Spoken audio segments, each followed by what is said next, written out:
Priests can be found in lots of places. They show up at our baptisms, at our weddings, when we're sick in the hospital, and at our funerals. Most often we see them on Sundays at church. They stand out, set apart, different from everyone else around them. It's that white collar.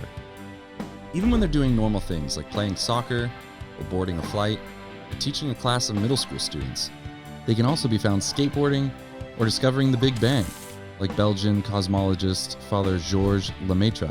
As the Titanic was sinking in the North Atlantic Ocean, 3 priests were on board ministering to the passengers. They were hearing confessions and helping people onto lifeboats in the middle of chaos. One eyewitness account says, quote, "We saw before us coming down the passageway with his hand uplifted, Father Biles. We knew him because he had visited us several times on board and celebrated Mass for us that very morning. 'Be calm, my good people,' he said, and then he went about the steerage giving absolution and blessings." End quote. What is it about priests and the way they live their lives that makes them stand out? And why does the Catholic Church have priests anyways? It turns out we were all sort of meant to be priests, in a way. Adam and Eve were established by God in the Garden of Eden to serve and protect the garden. They were created as stewards of God's creation and called to offer back offerings to God in joy. These are priestly functions, but through sin we have damaged and lost this priestly capacity. In the Old Testament, all of God's people are called to be a priestly people. In this way, God was beginning to restore the original vocation of our first parents, Adam and Eve. The word priest is ultimately derived through Latin from the Greek word presbyter, the term for elder. The Hebrew word for priest, kohen, means to stand, to be ready, established, in the sense of someone who stands ready before God. Under the Old Covenant, there exists a threefold structure of priests. The whole people of Israel are referred to as a priestly people. When they offered sacrifice or kept the law, they made God's name known to the rest of the world. But there still existed a specific ministerial priesthood. This consisted of the Levites, who were a people set apart to worship and offer sacrifices on behalf of the rest of the people of Israel. And then there was the high priest, Aaron, and his successors. There is a difference, however, between the priesthood of the Old Covenant before Jesus and the New Covenant Jesus revealed. Catholics believe that all who have entered the Church through baptism and the sacraments of initiation have been baptized into Christ as priest, prophet, and king. All baptized Christians participate in Jesus' priesthood as the universal priesthood. And today, there is still the ministerial priesthood, the men we know as priests. These ordained men share in the priesthood and ministry of Jesus in a special way. They celebrate Mass and the sacraments. And all of this is because Jesus is the high priest. Jesus instituted the ministerial or ordained priesthood to serve the universal or common priesthood. It's the work of those in orders, meaning bishops, priests, deacons, to nurture the priesthood of the baptized by the sacraments and by preaching and teaching. Then, the baptized faithful are sent out to transform the world by their lives of holiness and witness to the gospel of Jesus in their homes, neighborhoods, and workplaces. Today, priests are set apart to continue Jesus' ministry and are an important presence in our lives.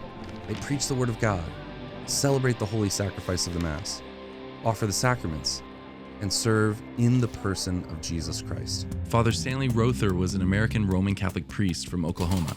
In the late 1960s, he volunteered to go to Guatemala as a missionary priest. Then, the Catholic Church in Guatemala found itself caught in the middle of a civil war being waged between a militaristic government and revolutionary guerrillas because the church insisted on educating and serving the poor. Some of Father Rother's catechists and parishioners would disappear and later be found dead with their corpses showing signs of torture. During this time, thousands of Catholics were killed, and Father Rother's name showed up on a hit list. Father Rother knew the danger of staying in Guatemala to continue his work as a missionary priest. In a letter he wrote, quote, "This is one of the reasons I have for staying in the face of physical harm. The shepherd cannot run at the first sign of danger." End quote. Father Rother was later martyred in his rectory in Guatemala in July 1981. Our original vocation given to Adam and Eve and the Old Testament roots of the priesthood are fulfilled in the New Testament. We are all part of the universal priesthood. But through the church, Jesus has established a ministerial priesthood with a special call and vocation. Through the sacrament of holy orders, Jesus continues his ministry in the church until he comes again.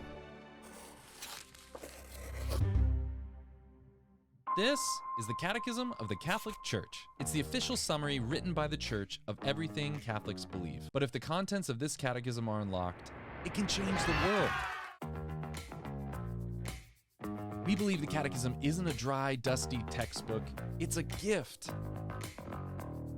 It's the faithful echo of a God who desires to reveal himself to us. We're creating content that's relevant, watchable, the type of content you want to share with your friends. And all of this will be free to the world and translated into multiple languages. Relationships are that way for sure. It's about getting to know someone and then trusting that person. Las relaciones son así. Se trata de conocer a alguien y luego confiar en ese. Dépendait fréquemment de la foi des gens en lui et en son pouvoir. Dependia da fé das pessoas nele. Jesus também foi modelo de fé porque confiou. We're transforming the letter into a living voice for the modern world.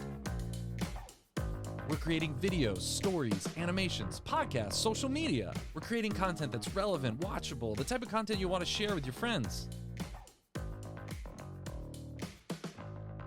To help people fall in love with the Catechism, the Church, and the heart of the Catechism, Jesus. Join us and help unlock the Catechism for the world. Join in the project to retransform the letter into a living voice.